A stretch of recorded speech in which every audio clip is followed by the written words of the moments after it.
Mucho antes de que los satélites cartografiaran la Tierra y los historiadores escribieran las primeras cronologías de la civilización, estructuras extraordinarias ya se elevaban por todo el mundo antiguo. Ocultas en desiertos profundos, talladas en acantilados o enterradas bajo capas de ciudades olvidadas, estos lugares guardan rastros de conocimiento que todavía desconciertan a los investigadores hoy en día. Templos perfectamente alineados apuntan hacia eventos celestes con una precisión asombrosa. Bloques de piedra gigantescos fueron cortados, movidos y encajados con tal precisión que incluso las herramientas modernas tienen dificultades para replicar los resultados. En algunas ruinas aparecen símbolos cuyos significados permanecen sin descifrar, mientras que en otras, las técnicas de ingeniería parecen muy por delante de lo que esperaríamos de su época. ¿Fueron estos logros el resultado de tecnologías perdidas, intercambios culturales desconocidos o habilidades que simplemente desaparecieron de la historia? A través de continentes y siglos, estos silenciosos monumentos se alzan como recordatorios de que el mundo antiguo puede haber sido mucho más sofisticado y mucho más misterioso de lo que jamás imaginamos. Las torres de piedra del Cáucaso. En lo alto de las escarpadas montañas del norte del Cáucaso, donde los valles empinados cortan entre acantilados imponentes y la niebla a menudo se desplaza sobre las crestas, se alzan algunas de las estructuras más enigmáticas del mundo antiguo.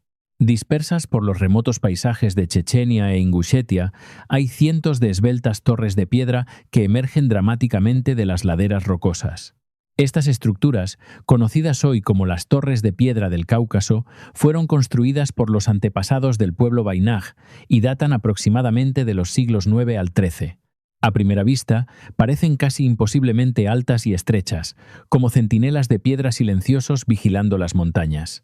Sin embargo, cuanto más profundo miran los investigadores en estas torres, más preguntas surgen. ¿Cómo se construyeron estructuras tan precisas y duraderas en uno de los entornos de montaña más difíciles de Eurasia? ¿Qué conocimiento permitió a sus constructores crear edificios que han sobrevivido siglos de tormentas, terremotos y guerras?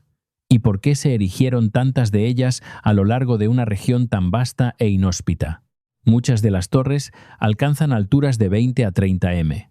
Sin embargo, sus bases son sorprendentemente pequeñas, lo que les confiere una silueta llamativamente esbelta. Desde la distancia, se asemejan a pirámides verticales que emergen directamente de las laderas de la montaña. Los muros están construidos con bloques de piedra cuidadosamente cortados y ensamblados con una precisión notable. En muchos casos, las juntas entre las piedras son tan apretadas que es difícil insertar incluso una hoja delgada entre ellas.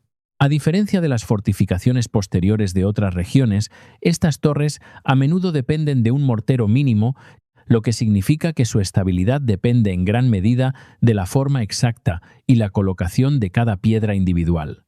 Los muros se van estrechando gradualmente hacia la parte superior, un diseño que desplaza el peso hacia abajo y hacia adentro de manera sutil, aumentando la estabilidad estructural de la torre. Este sofisticado enfoque arquitectónico permitió que las torres se mantuvieran en pie a pesar de los fuertes vientos de montaña y el terreno cambiante bajo ellas. Para los ingenieros modernos que examinan estas estructuras, el equilibrio entre altura, estrechez y estabilidad sigue siendo profundamente impresionante.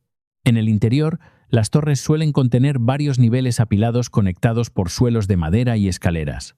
Pequeñas aberturas cortadas en los gruesos muros de piedra funcionaban como ventanas, puntos de observación o aspilleras defensivas. Las entradas suelen estar ubicadas varios metros por encima del nivel del suelo, accesibles solo mediante escaleras removibles. En tiempos de peligro, las familias podían retirar la escalera hacia el interior y sellar efectivamente la torre, transformándola en una fortaleza compacta. Los arqueólogos creen que cada torre pertenecía a un clan particular o a un grupo familiar extendido. En una región históricamente marcada por los conflictos entre tribus y las incursiones a través de los pasos de montaña, la torre servía tanto como residencia como de refugio defensivo. Sin embargo, incluso con esta explicación, el enorme número de torres dispersas por la región plantea más preguntas sobre cómo pudo haberse construido y mantenido una red tan extensa. Igualmente fascinante es el emplazamiento estratégico de estas torres en el paisaje. Muchas se alzan en altas crestas o afloramientos rocosos desde donde dominan amplias vistas de los valles circundantes. Desde una torre, a menudo es posible ver otra a muchos kilómetros de distancia. Este patrón ha llevado a los historiadores a creer que las torres formaban un sistema interconectado de vigilancia y comunicación que se extendía por las montañas. Los fuegos o señales de humo podrían haber transmitido avisos rápidamente de un valle al siguiente. Si una fuerza enemiga entraba en la región, la alarma podía propagarse de torre en cuestión de minutos. De esta manera, las torres funcionaban casi como una antigua red de alerta temprana, permitiendo a las comunidades aisladas coordinar sus defensas en un terreno extremadamente accidentado.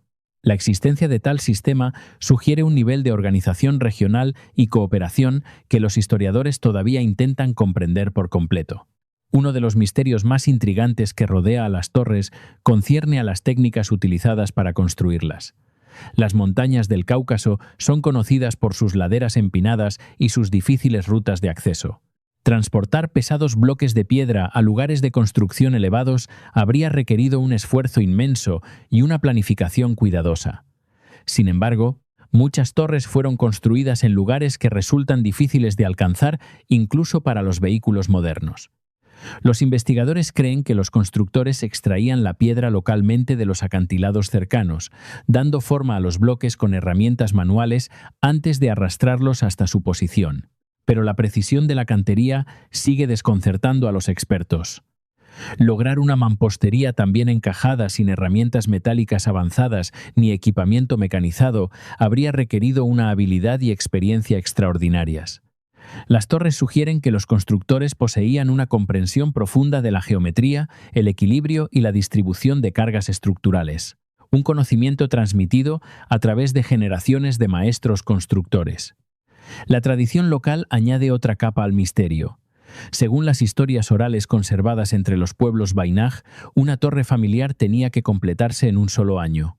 Si la construcción tardaba más, la estructura inacabada se consideraba un signo de infortunio o debilidad. Como resultado, los clanes organizaban grandes esfuerzos de construcción comunal, reuniendo a decenas de trabajadores para extraer piedra, transportar materiales y ensamblar la torre lo más rápidamente posible. Aún así, la idea de que estructuras tan altas y precisamente construidas pudieran completarse en un plazo tan corto sigue sorprendiendo a los historiadores.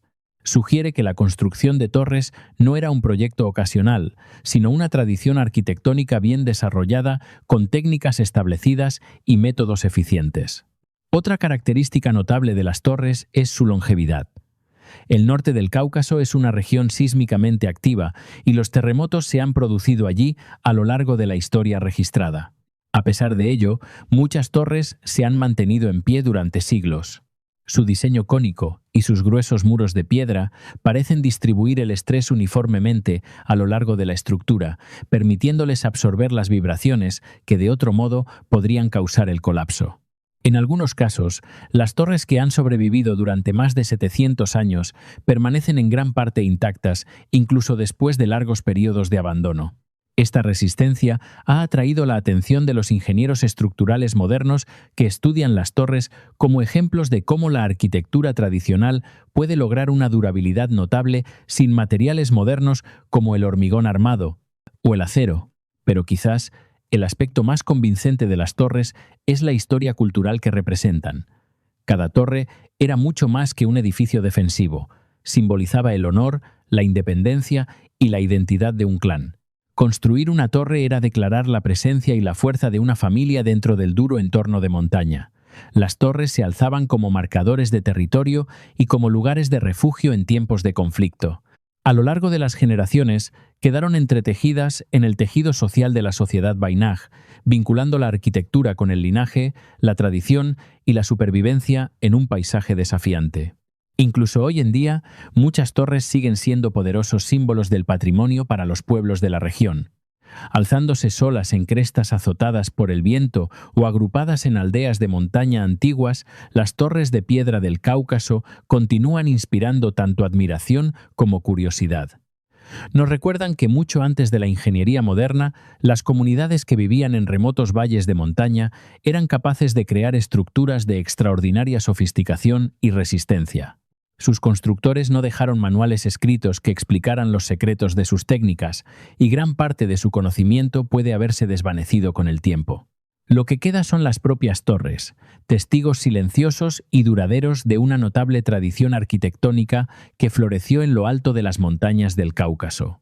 Y a medida que los arqueólogos continúan estudiándolas y los historiadores intentan reconstruir su historia, una pregunta persiste: ¿cuánto del ingenio que hay detrás de estas torres se ha perdido para la historia? Perpericón, la ciudad sagrada tallada en la montaña. A través de las montañas del sur de Bulgaria, emergiendo del escarpado paisaje de la cordillera de los Ródopes, se alza uno de los yacimientos arqueológicos más misteriosos de Europa, Perpericón. A primera vista, parece no ser más que un laberinto de muros de piedra desgastados dispersos por una colina rocosa. Pero una mirada más cercana revela algo mucho más extraordinario.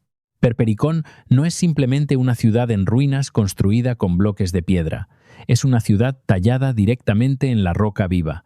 Halls enteros, escaleras, altares, calles y santuarios fueron excavados de la montaña hace miles de años, creando un vasto complejo sagrado cuyos orígenes se remontan a más de 7 milenios. Los arqueólogos creen que la actividad más temprana aquí puede datar tan lejos como el final de la Edad de Piedra, cuando las comunidades prehistóricas comenzaron a dar forma a la colina como lugar de ritual y ceremonia. A lo largo de los siglos, esta cumbre rocosa evolucionaría hasta convertirse en uno de los centros espirituales más importantes del mundo antiguo. Mucho antes del surgimiento de la Grecia clásica o el Imperio Romano, los tracios dominaban grandes regiones del sureste de Europa. Eran una cultura conocida por sus tradiciones guerreras, sus complejas creencias religiosas y sus misteriosos rituales que fascinaban a los historiadores antiguos. Los escritores griegos a menudo describían a los tracios como un pueblo profundamente espiritual que creía que el mundo natural estaba lleno de fuerzas divinas. Las montañas sagradas, las cuevas y las formaciones rocosas eran vistas como portales entre el reino humano y el reino de los dioses. En este contexto, la dramática ubicación de Perpericón tiene todo el sentido. La ciudad se asienta en lo alto de los valles circundantes, con amplias vistas del paisaje. Desde la cima, los sacerdotes y peregrinos podían ver el sol salir y ponerse sobre las montañas, reforzando la idea de que este lugar estaba conectado con fuerzas cósmicas muy por encima de la vida ordinaria. Una de las teorías más intrigantes sobre Perpericón es que pudo haber albergado al legendario oráculo de Dioniso. Dioniso, el dios griego asociado con el vino, el éxtasis y la transformación, era creído por muchos autores antiguos que tenía fuertes conexiones con las tradiciones religiosas tracias. Las fuentes históricas sugieren que un poderoso santuario dedicado a Dioniso existía en algún lugar de las montañas de Tracia, donde los sacerdotes interpretaban mensajes divinos a través de rituales de fuego sagrado. Según algunos relatos antiguos, las llamas que se elevaban desde un altar de piedra eran cuidadosamente observadas, y su movimiento se interpretaba como profecías sobre el futuro. Algunos historiadores incluso especulan con que famosos gobernantes como Alejandro Magno pudieron haber buscado orientación de este oráculo antes de grandes campañas militares. Aunque la prueba definitiva sigue siendo esquiva, muchos estudiosos creen que Perpericón se ajusta a la descripción de este santuario perdido mejor que cualquier otro yacimiento conocido. Caminando entre las ruinas hoy en día, los visitantes todavía pueden ver el enorme altar de piedra que se cree que estaba asociado con estos rituales. Se asienta en el centro del complejo, tallado directamente de un bloque macizo de roca. Alrededor de él hay canales y surcos cortados en la superficie de piedra, lo que lleva a algunos investigadores a creer que se utilizaban para guiar líquidos rituales durante las ceremonias. Si estos canales transportaban ofrendas de vino, aceites sagrados o incluso sangre de sacrificios animales, sigue siendo debatido. Pero su diseño deliberado sugiere que aquí tuvieron lugar rituales altamente estructurados. La precisión con la que se tallaron estos elementos plantea otra pregunta: ¿cómo lograron los artesanos antiguos dar forma a estructuras tan complejas en roca sólida usando las herramientas disponibles hace miles de años? Los logros de ingeniería visibles en Perpericón siguen desconcertando a los arqueólogos. A diferencia de muchas ciudades antiguas que fueron construidas usando bloques de piedra transportados, gran parte de este asentamiento fue creado tallando directamente en la roca madre de la montaña. Habitaciones enteras fueron excavadas en la piedra, conectadas por estrechos corredores y escaleras que siguen los contornos naturales de la colina. Algunos tramos de escaleras ascienden abruptamente por el complejo, enlazando terrazas que en su día sostenían templos, residencias y edificios administrativos. La escala del trabajo es asombrosa. Crear una ciudad de roca tan vasta habría requerido un trabajo inmenso, una planificación cuidadosa y un conocimiento sofisticado de las técnicas de talla de piedra. Otra característica notable de Perpericón es su avanzado sistema de gestión del agua. A pesar de estar ubicada en una colina rocosa, la ciudad estaba equipada con una red de canales, depósitos y cuencas tallados en piedra. El agua de lluvia que fluía por las laderas era cuidadosamente recogida y dirigida hacia tanques de almacenamiento, asegurando que los habitantes siempre tuvieran acceso a agua fresca. Algunos de estos depósitos son sorprendentemente grandes y están moldeados con precisión geométrica, lo que sugiere que sus constructores poseían una comprensión profunda tanto de la hidráulica como de la planificación urbana a largo plazo. Incluso hoy en día, durante las lluvias intensas, el agua todavía fluye por partes del antiguo sistema de drenaje, lo que demuestra cuán efectivo fue en su día el diseño. Con el tiempo, Perpericón no permaneció exclusivamente como santuario tracio. A medida que nuevas civilizaciones se expandían por la región, el yacimiento continuó evolucionando. Durante el período helenístico, la influencia cultural griega comenzó a remodelar partes del complejo. Más tarde, cuando los romanos conquistaron la región, Perpericón se desarrolló hasta convertirse en un centro urbano fortificado, completo con muros defensivos y edificios administrativos. Las evidencias de las excavaciones sugieren que las calzadas romanas conectaban la ciudad con redes comerciales más amplias, permitiendo que bienes e ideas fluyeran por las montañas. En los siglos siguientes, los gobernantes bizantinos transformaron partes del yacimiento en una fortaleza medieval, añadiendo nuevas estructuras mientras adaptaban las más antiguas talladas por culturas anteriores. Esta larga e intrincada historia es una de las razones por las que Perpericón sigue siendo tan fascinante. Pocos yacimientos arqueológicos en Europa revelan un registro tan continuo de actividad humana a través de tantas eras diferentes. Cada civilización que ocupó la colina dejó su marca. Sin embargo, el carácter sagrado original del lugar nunca desapareció por completo.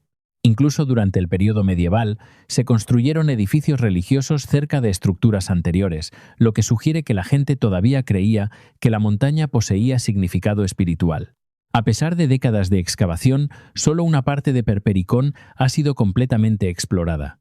Los arqueólogos continúan descubriendo nuevas cámaras, artefactos y características estructurales ocultas bajo capas de tierra y piedra derrumbada. Fragmentos de cerámica, monedas e inscripciones ofrecen destellos de la vida cotidiana de quienes en su día vivieron aquí. Sin embargo, muchas preguntas siguen sin respuesta. ¿Era este realmente el lugar del legendario oráculo de Dioniso descrito por los escritores antiguos? ¿Cómo lograron los constructores prehistóricos tallar un complejo tan enorme en la montaña usando herramientas primitivas?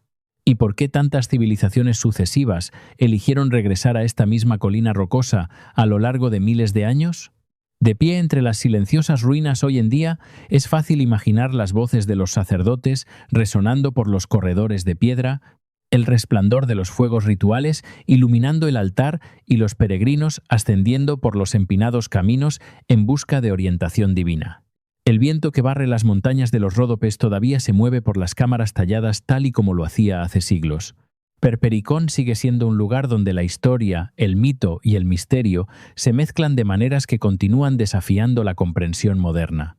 Incluso con métodos arqueológicos avanzados y décadas de investigación, la ciudad antigua tallada en la montaña todavía guarda muchos de sus secretos, recordándonos que el pasado distante puede contener historias mucho más complejas de las que hemos podido descubrir hasta ahora.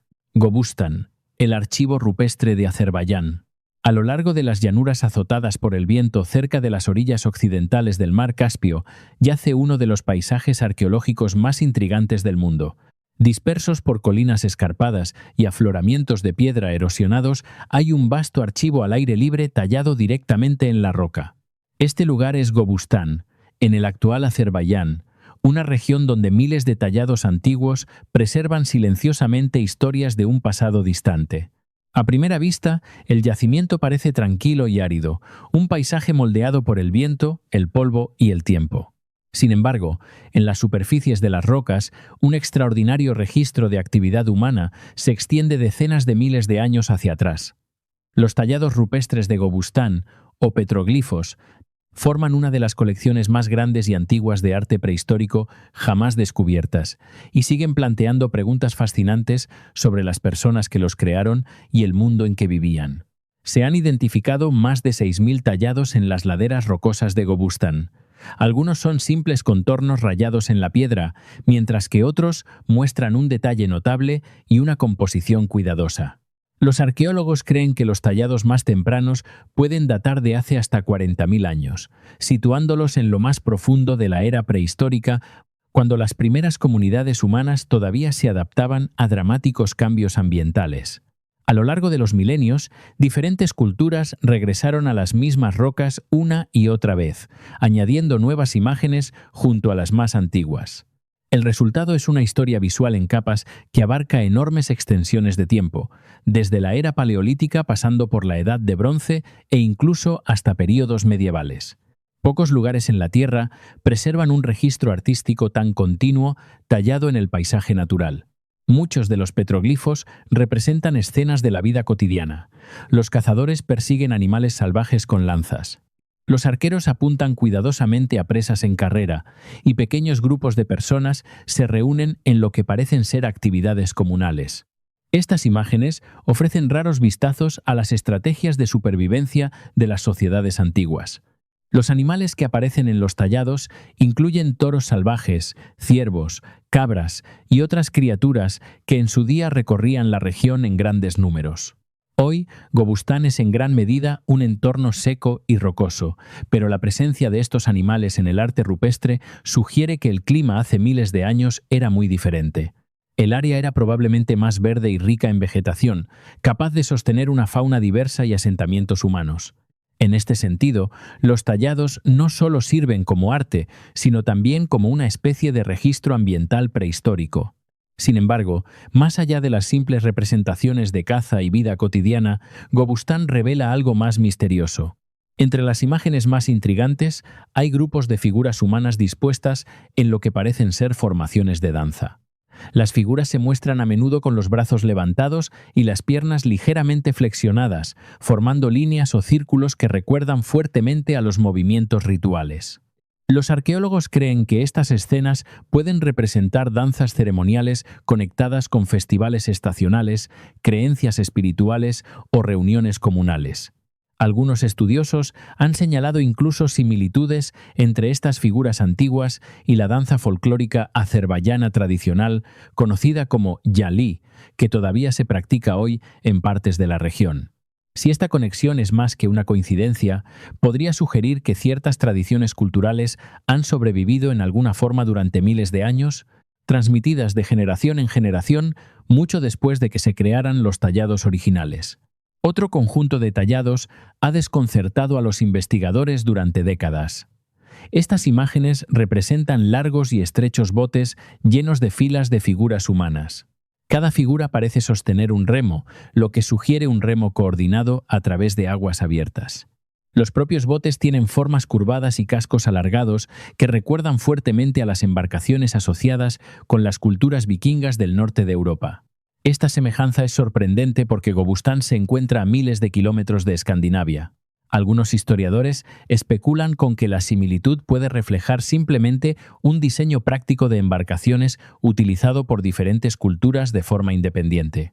Otros se preguntan si los tallados insinúan antiguas tradiciones marítimas o intercambios culturales de larga distancia que aún no se comprenden del todo.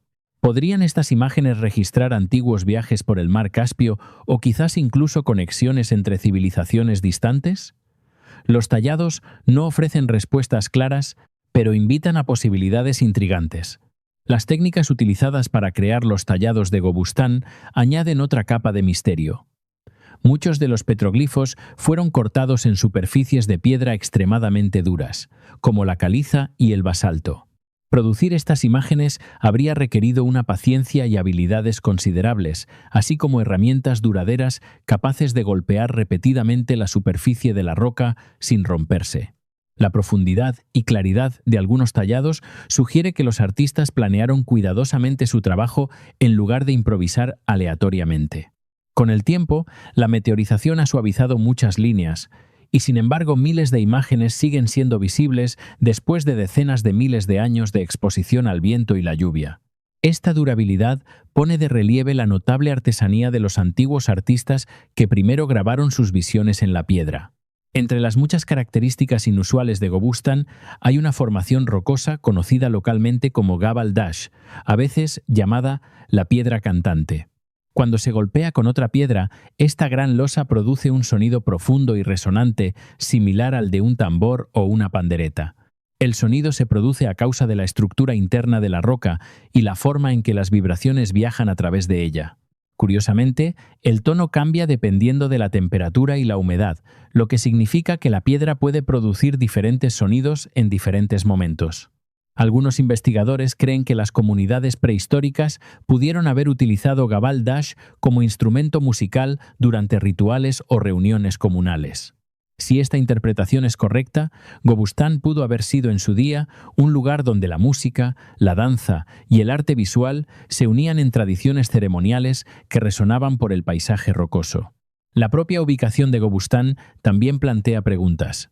El yacimiento se encuentra cerca del mar Caspio y las evidencias geológicas sugieren que las costas antiguas pudieron haberse extendido alguna vez más cerca de las colinas talladas.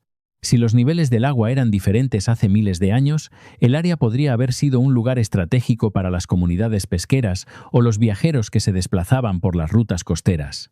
La abundancia de tallados podría indicar que Gobustán no era meramente un área de asentamiento, sino quizás un punto de encuentro donde diferentes grupos se reunían para intercambiar ideas, realizar rituales o marcar eventos importantes.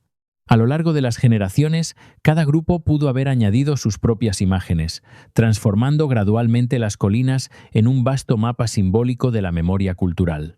A medida que los arqueólogos continúan estudiando el yacimiento, siguen surgiendo nuevos descubrimientos.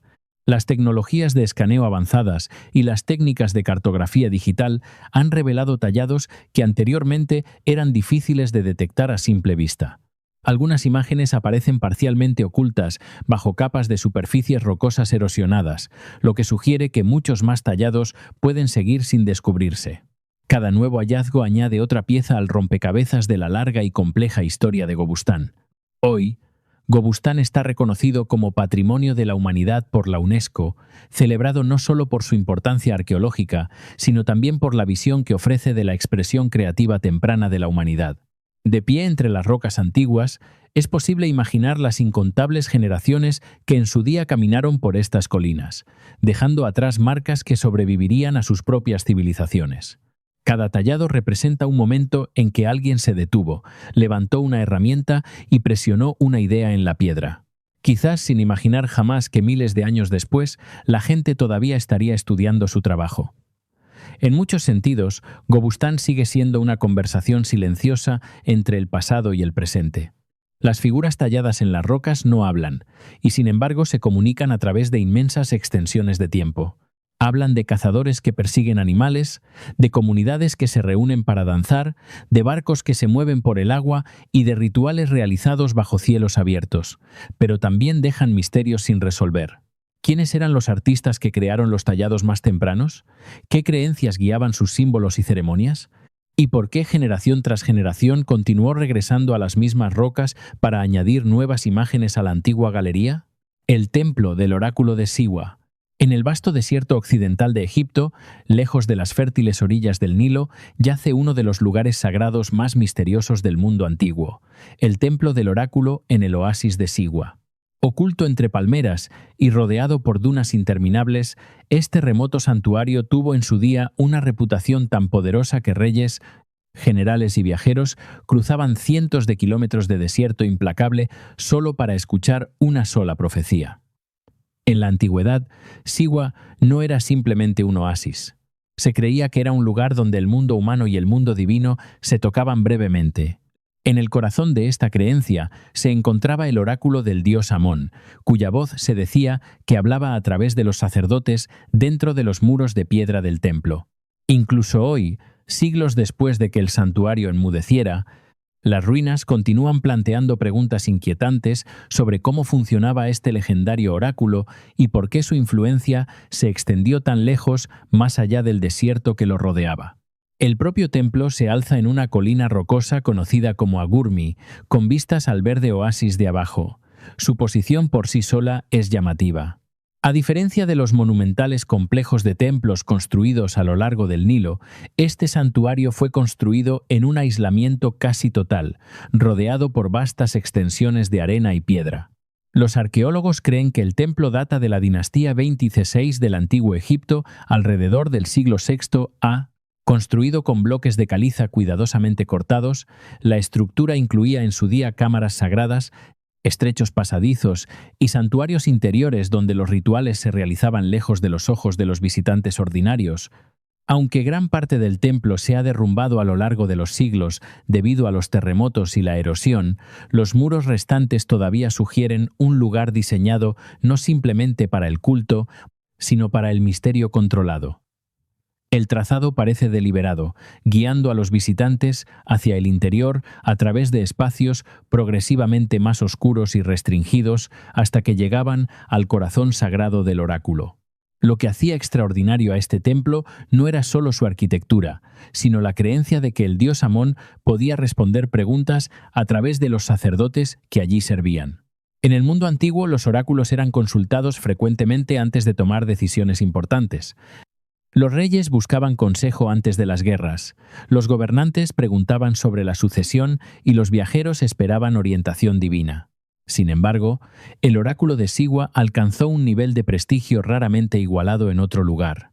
Los historiadores griegos antiguos escribieron sobre él con una mezcla de respeto y fascinación, describiéndolo como una de las fuentes de profecía más autorizadas del mundo mediterráneo.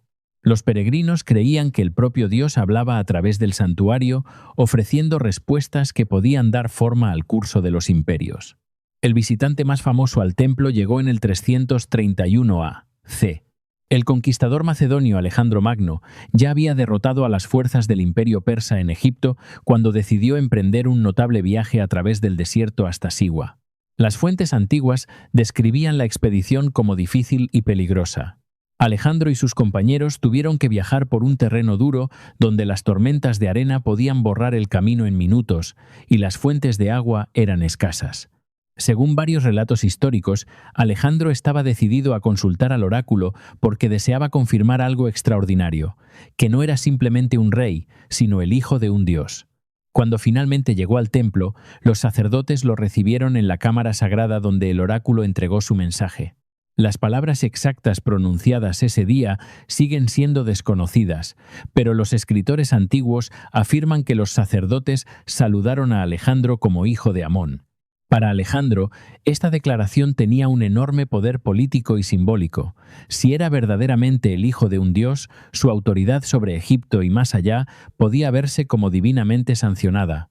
Sin embargo, los historiadores siguen debatiendo si el oráculo verdaderamente proclamó esto o si la historia creció con el tiempo a medida que la leyenda de Alejandro se expandía.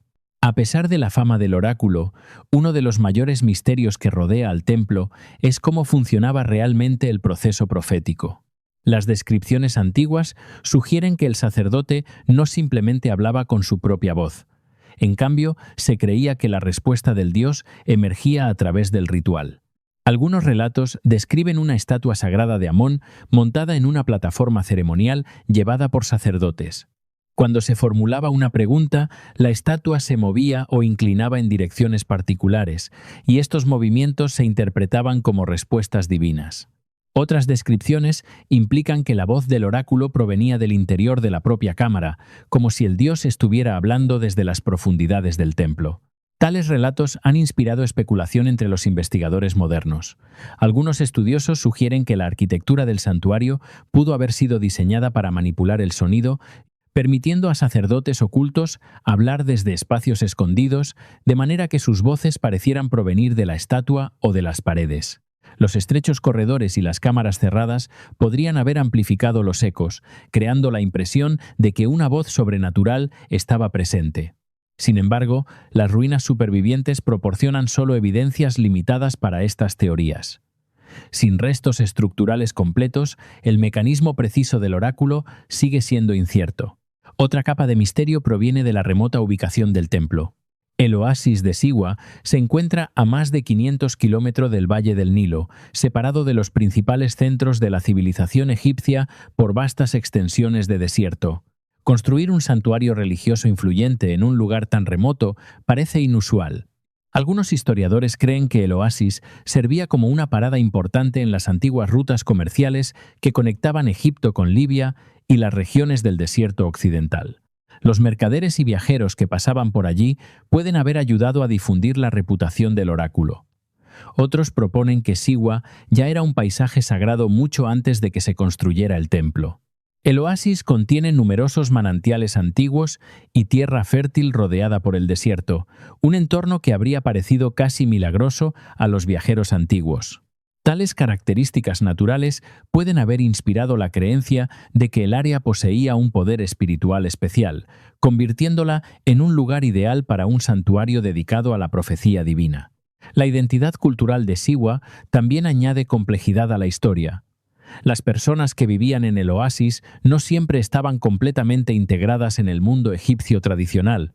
Las evidencias históricas sugieren que las poblaciones locales mantenían tradiciones únicas y vinculaciones lingüísticas relacionadas con las culturas bereberes del norte de África. Con el tiempo, las creencias religiosas egipcias se fusionaron con las costumbres locales, creando un entorno espiritual distintivo. El culto de Amón en Siwa acabó siendo asociado con la comprensión griega del dios Zeus, lo que llevó a los visitantes griegos a referirse a la deidad como Zeus Amón. Esta fusión de culturas transformó el templo en un punto de encuentro entre las tradiciones religiosas egipcia, libia y griega. Los peregrinos de diferentes civilizaciones viajaban al mismo santuario, cada uno interpretando el oráculo a través de su propia cosmovisión. Incluso después de la visita de Alejandro, el templo siguió atrayendo la atención a lo largo de la antigüedad. Los viajeros griegos y romanos escribieron sobre el oasis con fascinación, describiendo al oráculo como un lugar donde la sabiduría antigua todavía podía ser accedida. Sin embargo, para los primeros siglos de la Era Común, la influencia del templo comenzó a declinar. Los cambios en el poder político, la difusión de nuevas creencias religiosas y el gradual aislamiento del oasis redujeron la importancia del oráculo. Los terremotos dañaron finalmente la estructura y el que fuera famoso santuario fue cayendo lentamente en ruinas. Las tormentas de arena y siglos de abandono erosionaron gran parte de lo que quedaba, dejando solo fragmentos de muros y cámaras que insinúan la antigua importancia del templo. Hoy, los visitantes que suben a la colina de Agurmi encuentran una ruina tranquila y desgastada. Los grandes rituales, la procesión de sacerdotes y la voz del oráculo han desaparecido hace mucho tiempo. Sin embargo, la atmósfera del lugar sigue sintiéndose extrañamente poderosa. De pie entre las piedras rotas, es fácil imaginar el momento en que los antiguos peregrinos se acercaban por primera vez al santuario, llevando preguntas que podían determinar el destino de los reinos. El viento del desierto se mueve por las cámaras vacías donde los sacerdotes en su día hablaban en nombre de un dios, y el silencio invita a reflexionar sobre cómo un templo tan remoto ganó semejante influencia enorme. El templo del oráculo en el oasis de Siwa sigue siendo una de las intersecciones más intrigantes de religión, política y mito en el mundo antiguo. Era un lugar donde la creencia podía elevar a un gobernante humano al estatus divino, donde la arquitectura y el ritual se combinaban para crear una experiencia de autoridad sobrenatural y donde culturas de diferentes regiones convergían alrededor de una única voz sagrada. Y sin embargo, a pesar de siglos de estudio histórico, el misterio central perdura. ¿Cómo operaba exactamente el oráculo dentro de esas cámaras de piedra? ¿Eran las respuestas cuidadosamente escenificadas por sacerdotes hábiles en la actuación ritual? ¿O creaba la propia arquitectura ilusiones sensoriales que convencían a los visitantes de que estaban escuchando la voz de un dios? O quizás el verdadero poder del oráculo no residía en mecanismos ocultos, sino en el deseo humano de creer que en algún lugar del vasto e incierto mundo todavía podía encontrarse la orientación divina. Los círculos de piedra de Senegambia. A través de los vastos paisajes de sabana de África Occidental, extendiéndose por las modernas fronteras de Senegal y Gambia, se alza uno de los paisajes megalíticos más grandes y misteriosos de la Tierra. Dispersos por más de 300 kilómetros, hay miles de imponentes pilares de piedra dispuestos en círculos cuidadosamente construidos. Conocidos hoy como los círculos de piedra de Senegambia, estos silenciosos monumentos han permanecido en pie durante siglos, contemplando el paso del tiempo por las llanuras africanas. Para el observador casual, pueden parecer simples anillos de piedras verticales que emergen de la hierba. Pero un examen más cercano revela un antiguo proyecto complejo y asombroso cuya escala, organización y propósito siguen desconcertando a los arqueólogos. Con más de 1000 círculos de piedra y casi 30.000 piedras en pie, esta vasta red representa una de las mayores concentraciones de megalitos en cualquier parte del mundo. Sin embargo, a diferencia de los monumentos de piedra más famosos de Europa o Asia, la historia de quién construyó estas estructuras y por qué permanece en gran parte oculta en las sombras de la historia. Muchas de las piedras se elevan entre 2 y 2,5 metros de altura, cada una pesando varias toneladas. Talladas de una piedra rojiza, conocida como laterita, se alzan verticalmente en círculos cuidadosamente dispuestos, a veces conteniendo 8 piedras, a veces 20 o más. A primera vista, las estructuras parecen simples, pero cuanto más profundo miran los investigadores, más notable se vuelve su construcción. Cada pilar es sorprendentemente uniforme en forma, con muchos parecidos a largas columnas cilíndricas que parecen casi deliberadamente estandarizadas. Las piedras no son piezas aleatorias de roca recogidas del paisaje. Fueron cuidadosamente extraídas, moldeadas, transportadas y luego posicionadas con una precisión llamativa. Aún más asombroso es el hecho de que estas estructuras fueron construidas mucho antes de la introducción de maquinaria moderna, grúas o tecnología avanzada de transporte en la región. Las personas responsables de este enorme esfuerzo no dejaron registros escritos que explicaran sus métodos, dejando a los investigadores modernos reconstruir el proceso a partir de las propias piedras. El primer misterio reside en las canteras. Los arqueólogos han descubierto varios lugares donde la piedra laterita parece haber sido extraída. En estos lugares, la roca fue cortada directamente de la roca madre en largos bloques rectangulares o cilíndricos. Los cortes son sorprendentemente limpios, lo que sugiere el uso de herramientas de metal, posiblemente cinceles de hierro. Sin embargo, las técnicas exactas siguen siendo inciertas. Una vez que las piedras fueron moldeadas, de alguna manera tenían que ser movidas por el paisaje.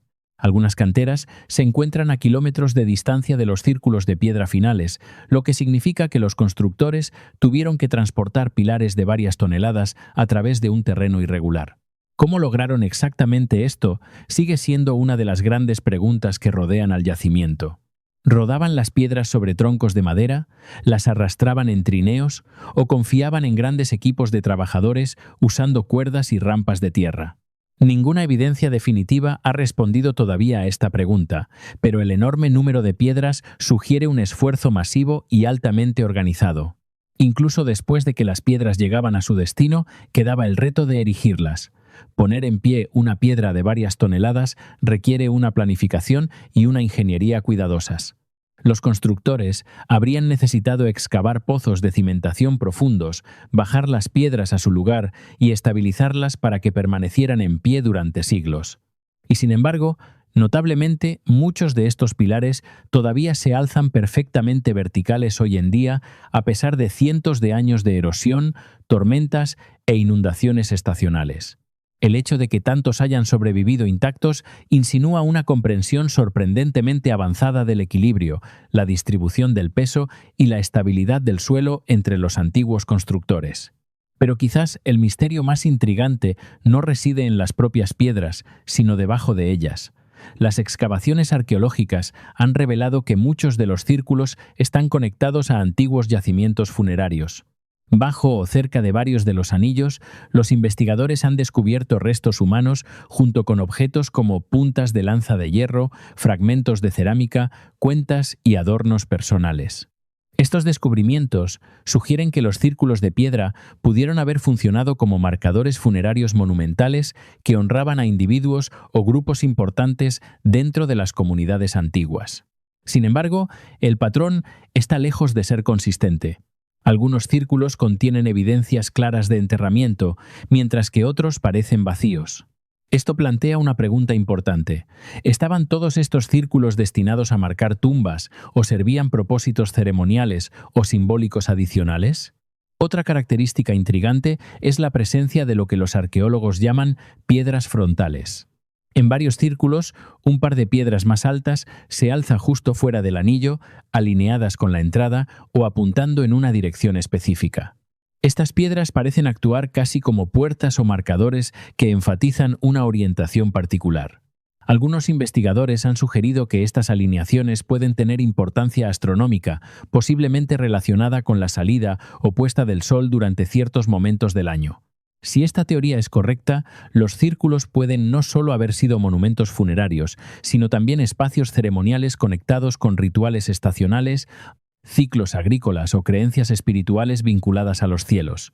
Sin embargo, sin registros escritos, el verdadero significado de estas alineaciones sigue siendo especulativo. La datación de los círculos de piedra de Senegambia ha revelado otro aspecto sorprendente del misterio. El análisis por radiocarbono de los materiales encontrados dentro de las capas funerarias sugiere que los monumentos fueron construidos a lo largo de un periodo increíblemente largo, aproximadamente entre el siglo III a y el siglo XVI d.C.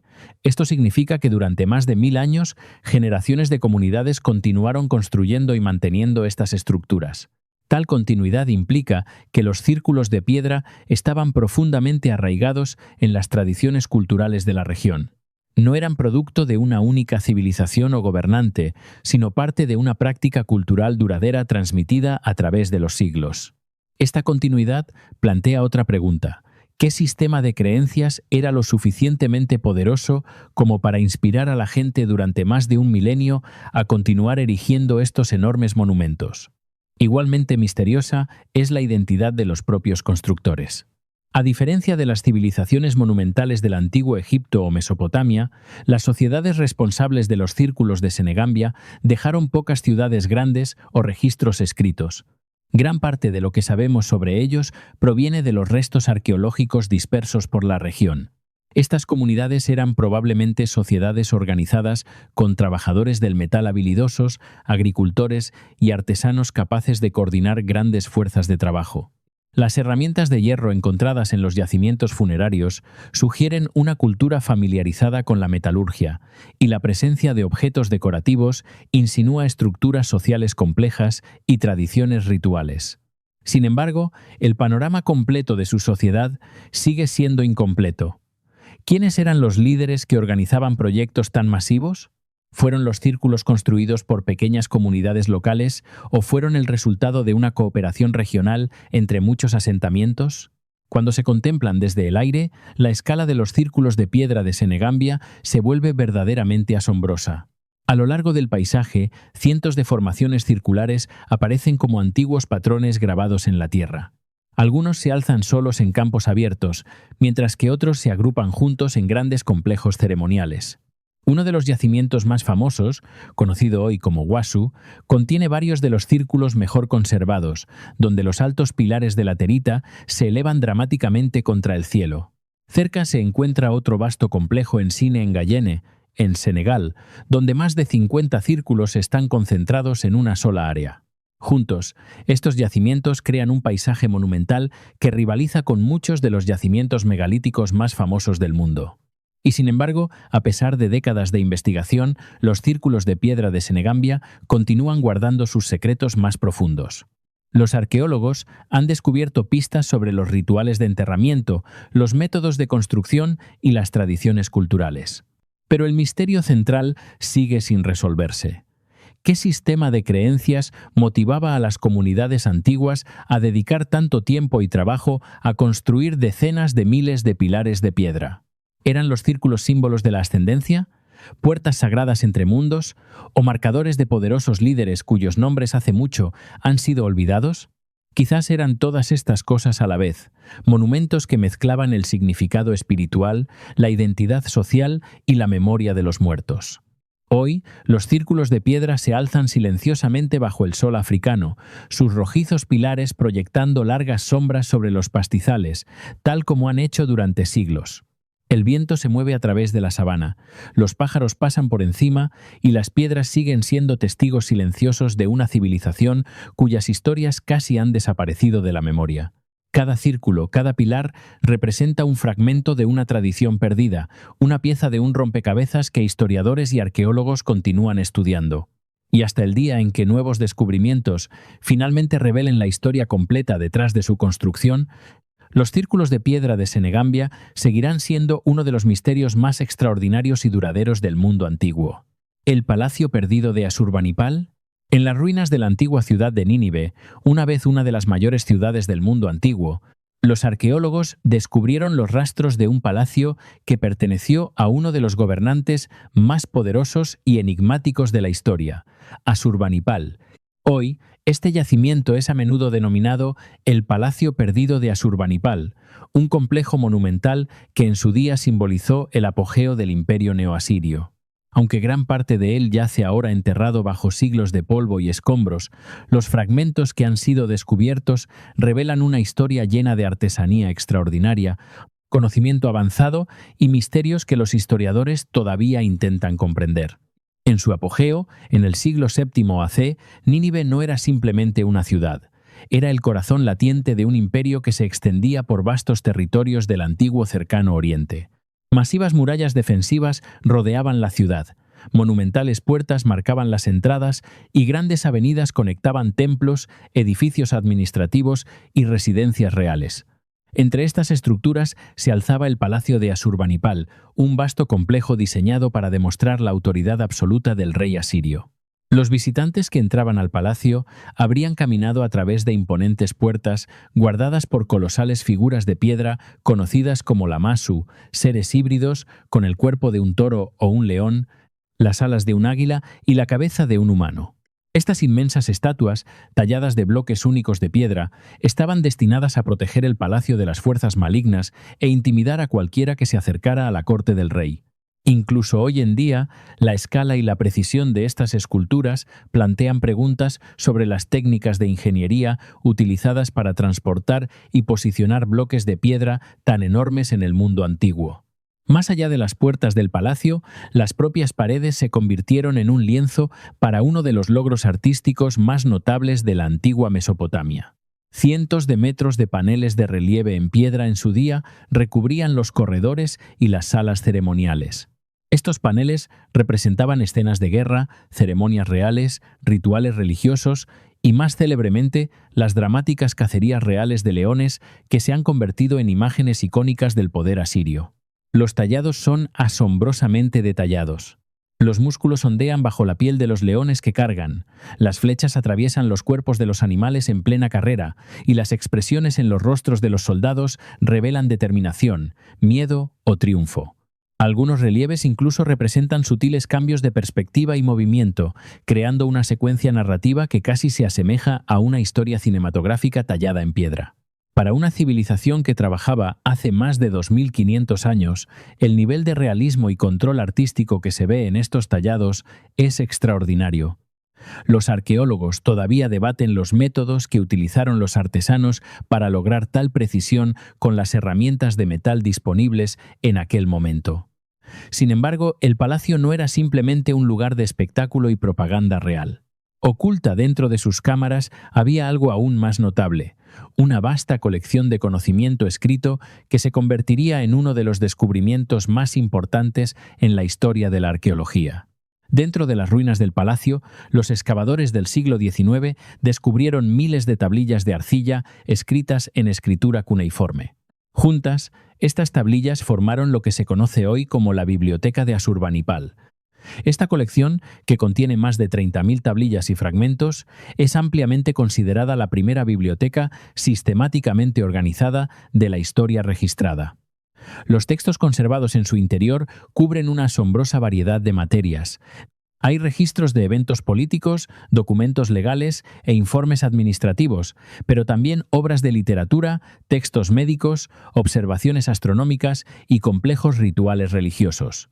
Entre estas tablillas se encontraba la versión superviviente más completa de la legendaria epopeya mesopotámica conocida como la epopeya de Gilgamesh, una historia que precede a muchas de las grandes tradiciones literarias que siguieron. La existencia de una biblioteca tan vasta plantea preguntas fascinantes sobre la vida intelectual de la corte asiria.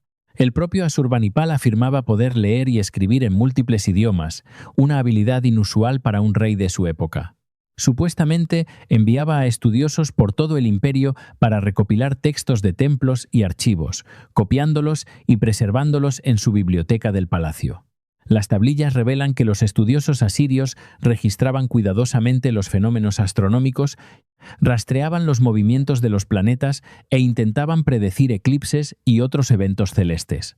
Algunos textos contienen complejas observaciones médicas y detalladas listas de remedios a base de hierbas, mientras que otros registran elaborados sistemas de adivinación utilizados para interpretar los presagios en el mundo natural.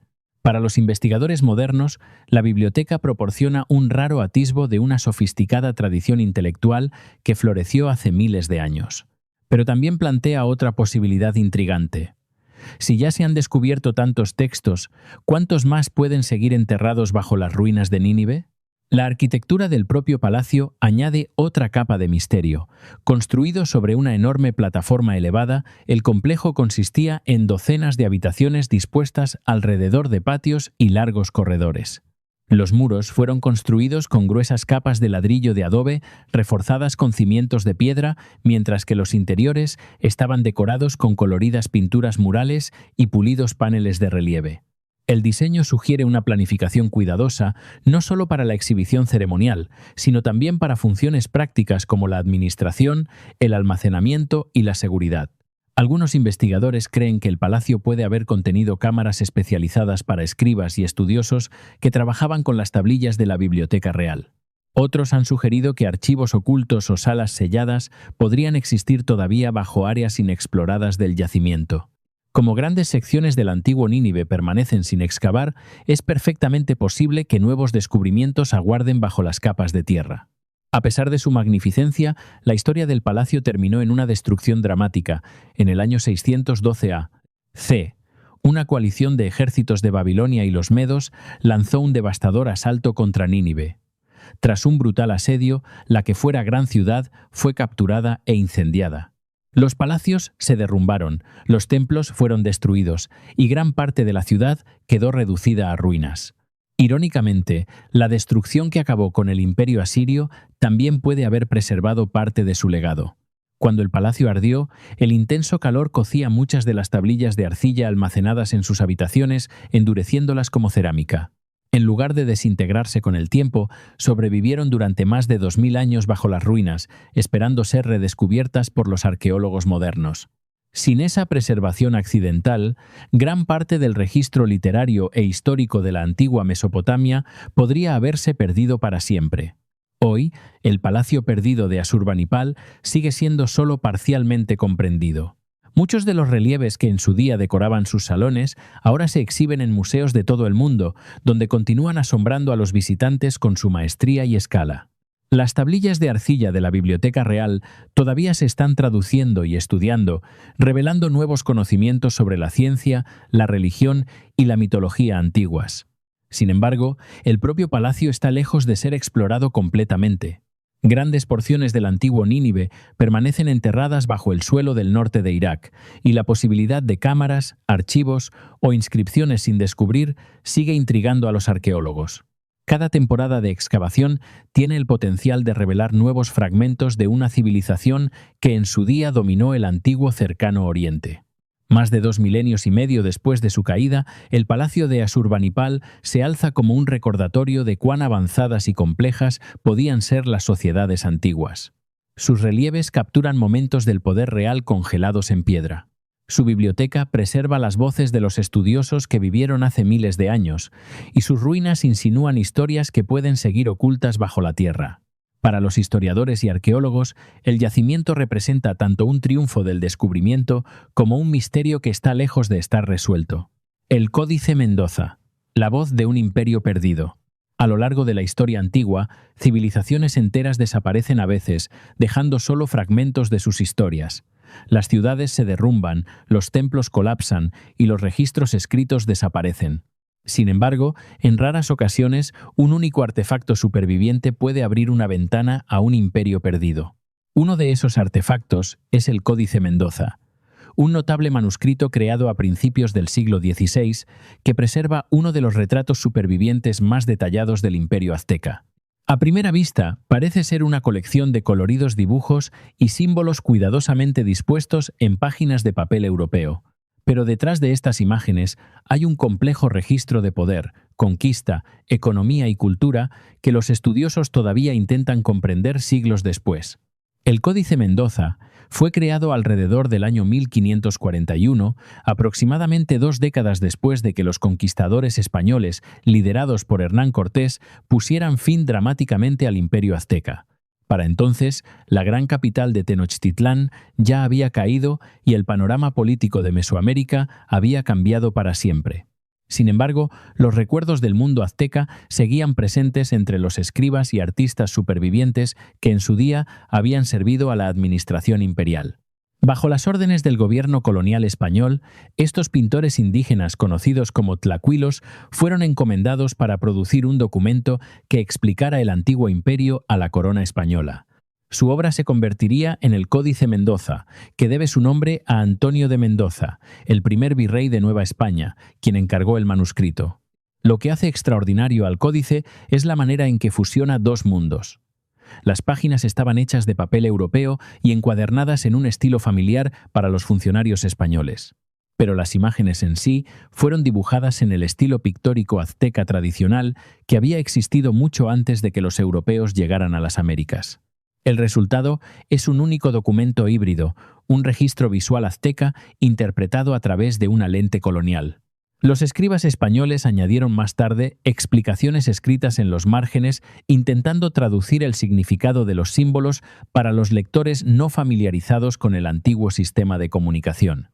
Y sin embargo, incluso con estas explicaciones, muchos aspectos del códice siguen siendo misteriosos. El manuscrito está dividido en 3 secciones principales, cada una revelando una dimensión diferente del mundo azteca. La primera sección narra el surgimiento del Imperio azteca y las conquistas llevadas a cabo por sus gobernantes a través de una secuencia de glifos e ilustraciones cuidadosamente dispuestos. El códice traza la expansión del poder azteca desde la fundación de Tenochtitlán hasta el apogeo del dominio imperial. Cada ciudad conquistada está representada por un glifo simbólico, a menudo acompañado de un templo en llamas, una poderosa metáfora visual que indica la derrota y la subyugación. De esta manera, el códice transforma la historia en un lenguaje visual, permitiendo que campañas enteras de conquista sean narradas a través de imágenes más que a través de palabras. La segunda sección revela quizás el aspecto más asombroso de la civilización azteca, su vasto sistema de tributo. El imperio no se mantenía unido únicamente por la fuerza militar. En cambio, docenas de regiones sujetas estaban obligadas a enviar envíos regulares de bienes valiosos a la capital imperial. El códice registra estos pagos de tributo con un detalle notable. Página tras página muestra imágenes estilizadas de textiles, plumas, escudos, granos de cacao, ornamentos de oro, pieles de jaguar y piedras preciosas. Cada símbolo representa cantidades de bienes que en su día fluían hacia el tesoro imperial. Lo que fascina a los historiadores es cuán eficientemente parece haber funcionado este complejo sistema. Sin un alfabeto escrito ni notación numérica en el sentido europeo, los administradores aztecas lograban registrar, rastrear y hacer cumplir el tributo de una vasta red de provincias usando solo símbolos visuales. Cómo funcionaba exactamente este sistema administrativo sigue siendo uno de los enigmas más duraderos de la historia mesoamericana. La tercera sección del Códice Mendoza desplaza su enfoque del poder imperial a la vida cotidiana. Aquí el manuscrito proporciona un raro atisbo de la estructura social del mundo azteca.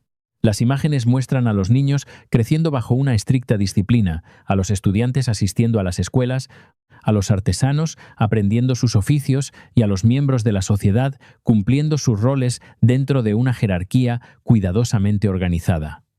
Los castigos por desobediencia se ilustran con una claridad rotunda, revelando las expectativas morales impuestas a los jóvenes desde una edad temprana. El códice incluso representa las etapas de la vida humana desde la infancia hasta la edad adulta, ofreciendo una guía visual de cómo la sociedad azteca moldeaba el desarrollo de sus ciudadanos. A pesar de su extraordinario nivel de detalle, el Códice Mendoza plantea tantas preguntas como responde. Uno de los mayores misterios reside en el propio sistema de escritura azteca. A diferencia de los alfabetos utilizados en Europa, la escritura azteca dependía en gran medida de símbolos pictóricos que combinaban elementos de arte, lenguaje y conocimiento cultural. Una sola imagen podía representar un lugar, un sonido, una idea o incluso una narrativa entera, dependiendo del contexto. Descifrar estos significados en capas requiere una comprensión profunda de la cultura, la mitología y la geografía aztecas.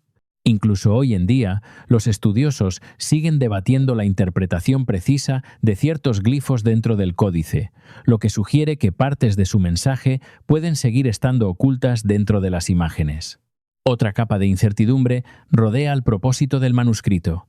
Como el códice fue producido bajo supervisión española, algunos historiadores se preguntan si la narrativa que presenta refleja la verdadera historia del Imperio azteca o una versión adaptada para las audiencias coloniales. Las victorias se exhiben de manera prominente, mientras que las derrotas o los conflictos internos aparecen con menos frecuencia. Es posible que el códice estuviera diseñado para presentar al antiguo imperio como un sistema organizado y poderoso digno de estudio por la corona española. De ser así, el manuscrito puede representar no solo un registro histórico, sino también un retrato cuidadosamente construido de la civilización azteca durante el período colonial temprano. Incluso el viaje del Códice Mendoza añade otro capítulo de intriga a su historia. Tras su creación, el manuscrito estaba destinado a ser enviado a través del Océano Atlántico a España, donde informaría a la corte real sobre las tierras recién conquistadas. Pero el barco que transportaba el documento nunca llegó a su destino. En algún lugar del viaje, fue interceptado por piratas franceses que se apoderaron del cargo. El códice pasó por varias manos europeas antes de llegar finalmente a Inglaterra.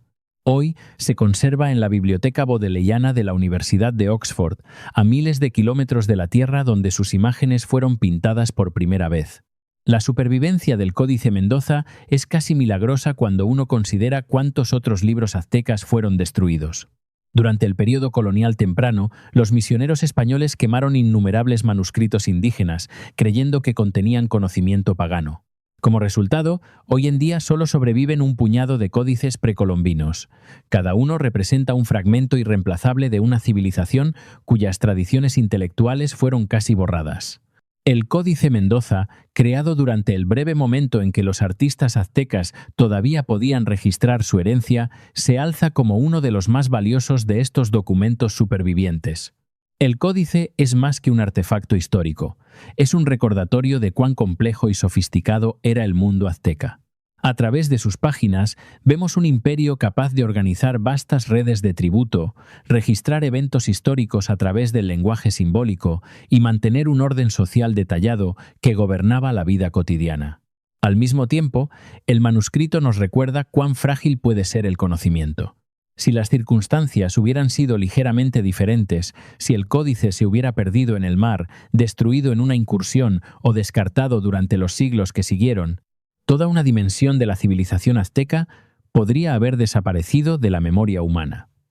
Hoy, estudiosos, arqueólogos e historiadores continúan estudiando el Códice Mendoza con tecnología moderna. Las imágenes de alta resolución, la reconstrucción digital y el análisis lingüístico están revelando gradualmente nuevos conocimientos ocultos dentro de sus páginas.